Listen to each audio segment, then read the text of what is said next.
Today, we're tearing into the psychology of maintaining absolute composure when the pressure is quite literally off the charts. We're talking all about executive control during high stakes.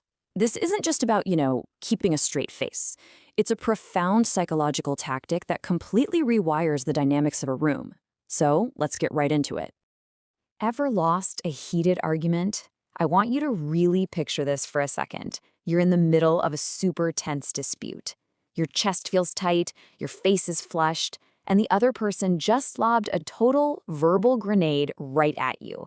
Maybe it's a cheap shot insult or some totally absurd point that completely misrepresents your hard work. Every single instinct in your human DNA is screaming at you to react. You want to yell back, defend yourself, and just win the moment, right? Okay, let's dive into this. The harsh reality is that the human instinct is to react, but that visceral instinct to fire back immediately is exactly why you lose, basically every single time. Reacting emotionally guarantees failure because you're playing right into their hands. But what if I told you that the highest paid negotiators, top trial lawyers, and the most effective communicators in the world use a secret weapon? It's like a psychological glitch in human hardware that instantly steals control of any conversation without you ever raising your voice. They don't use facts, they don't use logic, and they definitely don't use clever comebacks. They use something called the pause hack. Section 1, the brain hijack and why it works. Over the next few minutes, you're going to learn how a simple behavioral delay literally rewires your opponent's brain, triggering this intense internal panic that forces them to hand you total dominance in an argument. If you master the concepts we're about to cover, nobody will ever corner you again. Now, to understand why this hack works, you have to realize one fundamental truth. Human beings hate silence way more than they hate being wrong. Psychologists actually refer to this as the awkward silence effect. You see, when two people get into a heated discussion, the brain expects a rapid volley. It expects a rhythm, back and forth, just like a game of ping pong. You throw a punch, I block. I throw a punch, you block. So suddenly stopping that verbal ping pong volley completely breaks their cognitive expectations. Think about it. When you snap back instantly to an attack, your primitive brain, the amygdala, is running the show. That's your fight or flight center. When you speak out of pure anger or urgency, your brain dumps cortisol into your system. As a result, you speak way faster, your pitch gets higher, and honestly, to everyone else in the room, you just look defensive, unstable, and weak. Contrast that with the prefrontal cortex. This is the seat of executive control. It governs calculated power, restraint, and most importantly, silence. This is exactly where you want to be operating from. So the absolutely crucial point here is, what happens when that metaphorical ping pong ball comes flying toward you, and instead of hitting it back, you just let it hit the floor? What happens when you introduce a deliberate 4-second pause? Well, let's just experience that for a moment.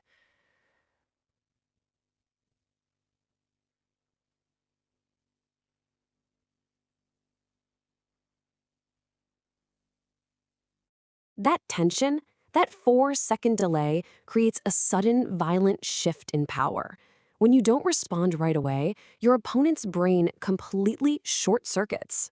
The sudden absence of noise creates immediate cognitive pressure. Their brain just freaks out. Without you feeding their momentum, their internal dialogue quickly shifts to, wait, why aren't they defending themselves? Did I go too far? Did I say something stupid? What do they know that I don't? You've effectively hijacked their brain simply by doing absolutely nothing. Section 2, executing the pause hack. Let's look at the 3 steps.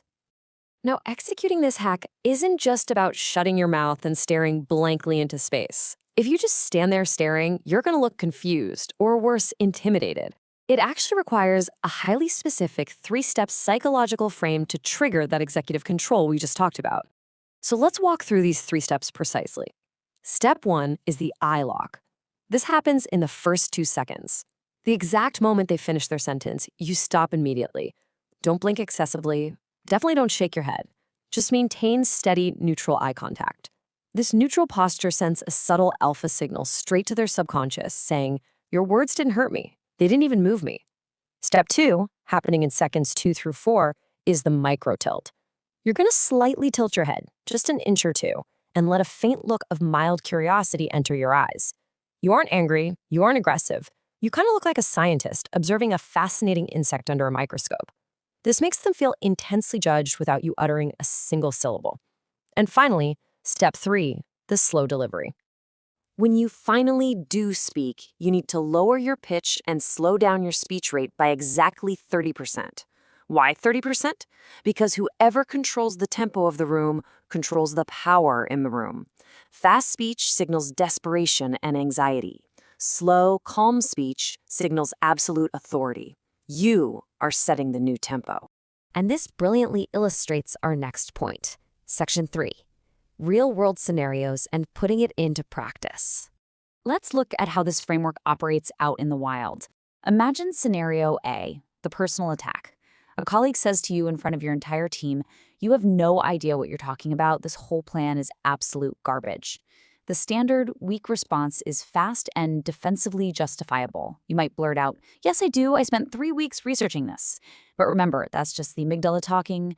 Now look at the alternative, the pause hack response. You stop. You hold the eye lock. You mentally count 1, 2, 3, 4. You add that little micro tilt of curiosity, and then you calmly deliver your line. Are you having a bad day? Or are you just uncomfortable with the facts?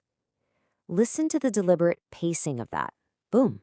In just 6 seconds, you have completely flipped the focus off of your hard work and you've put their emotional state on trial in front of everybody. You didn't raise your voice once, but you absolutely dominated the exchange. Now let's shift to scenario B, a high-stakes negotiation.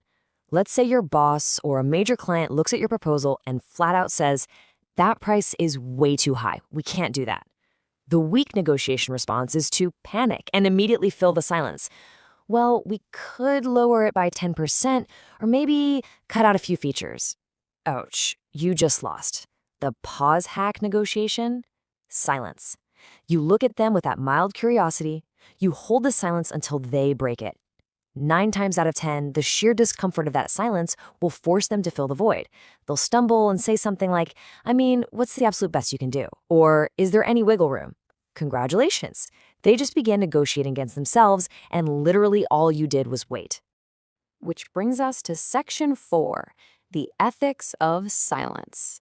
Consider this a warning.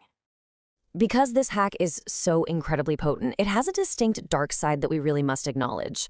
When used correctly, this technique forces people to reveal their true motives, apologize, or just back down entirely.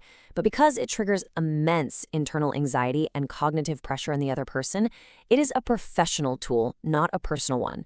Use this when you're being manipulated, when you're disrespectfully challenged, or when you are backed into a corner in a professional setting. But please, do not use this tool on your loved ones. It is highly manipulative and can be incredibly damaging to personal trust. Reserve this strictly for professional defense. Which brings our narrative full circle to the core philosophy of executive control. True power is the ability to stay completely calm while everyone else loses their mind. True power isn't about shouting louder than everyone else in the room. It's about emotional regulation. It's about understanding the mechanics of human interaction and having the absolute discipline to let the silence do the heavy lifting for you. So I'll leave you with this provocative question. What's your go-to move when disrespected? Take a second to reflect on your own default reactions. Are you letting your amygdala run the show, or are you operating with executive control? The very next time someone tries to push your buttons, I challenge you to try this. Count to 4 in your head before you say a single word, and just watch how quickly their confidence crumbles. Master your mind, and you will control the conversation. Thanks for joining me for this explainer, and I'll catch you next time.